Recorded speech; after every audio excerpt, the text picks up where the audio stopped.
Welcome students आज का जो मेरा सेशन है वो मॉनेटरी पॉलिसी को लेकर है। आज हम मॉनेटरी पॉलिसी में जो बात करने जा रहे हैं बेसिकली देखिए, लास्ट सेशन में हमने कंज्यूमर साइड को डिस्कस किया था इकोनॉमी की। आज हम जो डिस्कस करेंगे वो प्रोड्यूसर साइड को डिस्कस करेंगे, यानी मनी और प्रोड्यूसर का क्या रिलेशनशिप होता है। आज हम उसकी डिस्कशन को वजह करेंगे, यहाँ पर आपको डिस्कस करके बताएंगे कि ये जो सिस्टम होता है किस तरह से डील किया जाता है। बेसिकली देखें, प्रोड्यूसर जैसे होता है ऐसे कंज्यूमर भी होता है। कंज्यूमर और प्रोड्यूसर का आपस में बहुत ज्यादा को रिलेशन होता है, लेकिन जब मनी की हम बात करते हैं तो दोनों के जो रिलेशन होते हैं बहुत डिफरेंट होते हैं। उसमें ये होता है कि जब इंटरेस्ट रेट हाई होता है तो प्रोड्यूसर अपनी जो है मनी सप्लाई को रोक लेता है, जिससे उसकी क्या होती है, उससे शॉर्टेज ऑफ गुड हो जाती है मार्केट के अंदर, तो उसकी प्राइस हाई हो जाती है। फिर वो क्या करता है, वो एम्प्लॉयमेंट कम करता है तो उस वजह से कंज्यूमशन कम हो जाती है। तो बहुत सारे उसके रिलेटेड इम्पैक्ट होते हैं जो हम डिस्कस करने जाएंगे फर्दर स्लाइड्स के अंदर। पहले फिर वही हवाला करते हैं, एक इम्पोर्टेंट हवाला है जो कि मनी से रिलेटेड है। लास्ट सेशन के अंदर भी किया था, तो यहाँ थोड़ी सी डिस्कस कर लेते हैं मनी को। मनी बेसिकली क्या करती है, आपके लिए एक ऐसा रोल प्रोवाइड करती है जो ट्रांजेक्शन ऑफ मीडियम होती है। यानी ट्रांजेक्शन ऑफ मीडियम का मतलब ये कि आप कोई गुड एंड सर्विस परचेज करते हो तो उसके एवज आपको मनी देनी पड़ती है, ठीक है। दूसरी बात ये कि मेजर वैल्यू होती है, किसी चीज की वैल्यू करने के लिए बहुत आसान होती है। किसी गुड एंड सर्विसेज को यूज करने के लिए आप उसकी वैल्यूएशन मनी के अंदर बहुत आसान से कर सकते हो। जो बार्टर सिस्टम था उसमें बहुत सारा फ्लॉज हुआ करते थे, बहुत सारी कमजोरियां हुआ करती थी, लेकिन मॉनेटरी सिस्टम के अंदर ऐसा कुछ भी नहीं है। मॉनेटरी सिस्टम जो है इस तमाम फ्लॉज, इस तमाम कसूर से आजाद है।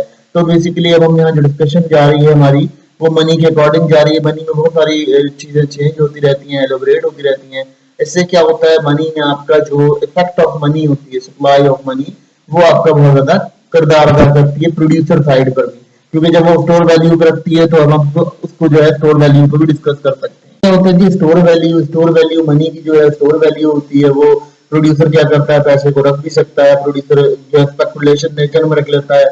स्पेकुलेशन में नहीं भी रखे तो वो अपने फर्दर इन्वेस्टमेंट फंक्शंस के लिए रख लेता है। कोई मशीन नहीं आ रही है, कोई मॉडर्न इक्विपमेंट आ रहे हैं, तो वो उसके लिए भी पैसे को अपने रोक सकता है। जब प्रोड्यूसर के लिए मनी का मसला ये हो जाता है कि मनी सप्लाई प्रोड्यूसर में जब हमारा इंटरेस्ट रेट ज्यादा हो जाता है तो प्रोड्यूसर जो है वो बैंक बोरोइंग बंद कर देता है।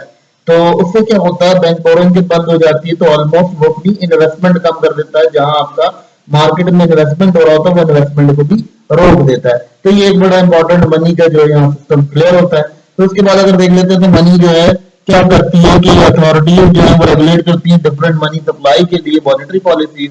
उन मॉनेटरी पॉलिसी से क्या होता है, प्रोड्यूसर बहुत अफेक्टेड होता है, क्योंकि उसमें ये होता है कभी इंटरेस्ट ज्यादा हो गया, कभी इंटरेस्ट कम हो गया, कभी इंटरेस्ट के ऊपर जो लागू चीजें हैं वो ज्यादा बढ़ गई, कम हो गई, तो प्रोड्यूसर इससे बहुत ज्यादा इनाय होता है और कभी कभार अपनी इन्वेस्टमेंट को रोकने का हल हो जाता है।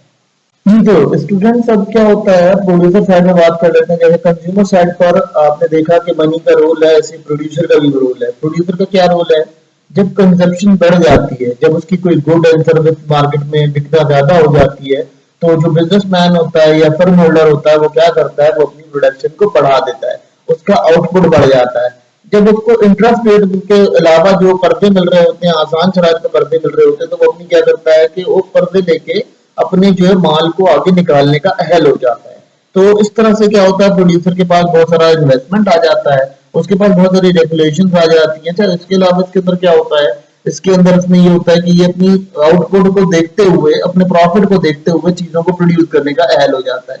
जैसे आपके कंज्यूमर के पास बहुत ज्यादा सर्फ की डिमांड आ रही है, कोई और चीज आ रही है, तो वो उसको प्रोड्यूस करने के लिए अपना सारा जो एसेट्स होता है इस्तेमाल करता है। फिर वो क्या करता है, वो जब पैसे की सप्लाई को देख रहा होता है मार्केट के अंदर, तो वो एक बड़ा इंपॉर्टेंट काम करता है। वो ये करता है कि अपनी प्रोडक्शन की जो प्राइस होती है वो मेंटेन करता है जब हम मनी सप्लाई देख रहा होता है मार्केट के अंदर, ठीक है। अब वो क्या करता है, प्रोडक्शन की कॉस्ट के साथ साथ वो अपने अदर बेनिफिट्स को भी देख रहा होता है। यानी जो उसका लैंड, लेबर और कैपिटल जो उसने डाला है, यानी इनपुट डाला है, वो इनपुट की कॉस्ट भी कम करके उस कॉस्ट के ऊपर अपनी प्राइस को रखकर वो आगे मार्केट में सेल कर होगा। देखिए, लेट्स सपोज अगर एक चीज 100 रुपए की बिकने के काबिल है, 100 रुपए की बिकने के काबिल है एक चीज ना, तो अब 100 रुपए की चीज है, मार्केट में वो 100 रुपए की नहीं बिक सकती, तो उसे ऑलमोस्ट उसे 95 रुपए का बेचना पड़ेगा। तो वो क्या करता है, वो 95 रुपए के लिए उसकी जो कॉस्टिंग आ रही होती है उसको कम करके अपनी प्राइस रख देता है। प्राइस क्या होती है, प्राइस एस्टिमेटेड कॉस्ट होती है जो ओनर जो है लेना चाहता है अपने प्रॉफिट को मैक्सिमाइज करने के लिए।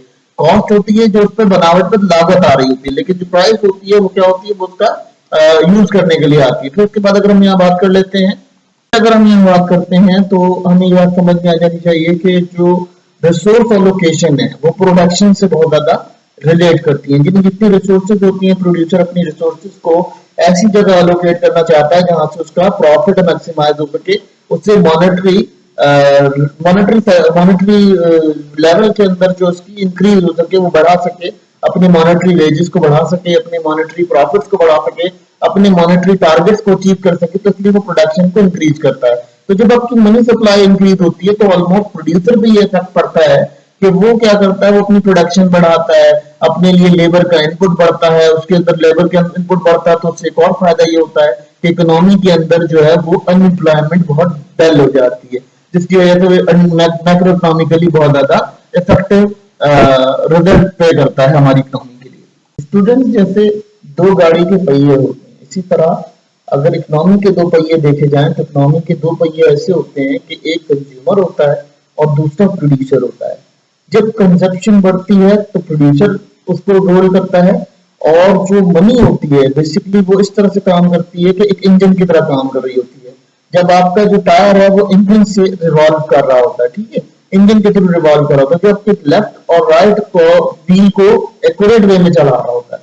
तो इसी तरह से जब आपकी मनी होती है आपकी इकोनॉमी के अंदर, तो वो प्रोडक्शन और कंजप्शन दोनों को डील कर रही होती है एक इंजन की तरह से, यानी वो दोनों को लेके चल रही होती है, और इकोनॉमी के दोनों व्हील्स को जो है रोटेट करने में मदद करती है, ताकि उससे आपका क्या होता है, आपका कंजप्शन साइड भी स्ट्रांग रहती है और प्रोडक्शन साइड भी स्ट्रांग रहती है। लेकिन जब मनी सप्लाई नहीं होती, अच्छा ये जो है ये मॉनेटरिस्ट का ओवरव्यू था कि आपके पास जब मनी सप्लाई नहीं होगी तो आपकी इकोनॉमी जो है डाउन हो जाएगी। लेकिन इसमें कुछ कंट्रोवर्सीज हैं जो हम फर्दर लेटर स्लाइड्स के अंदर डिस्कस करते हुए आपको बताएंगे।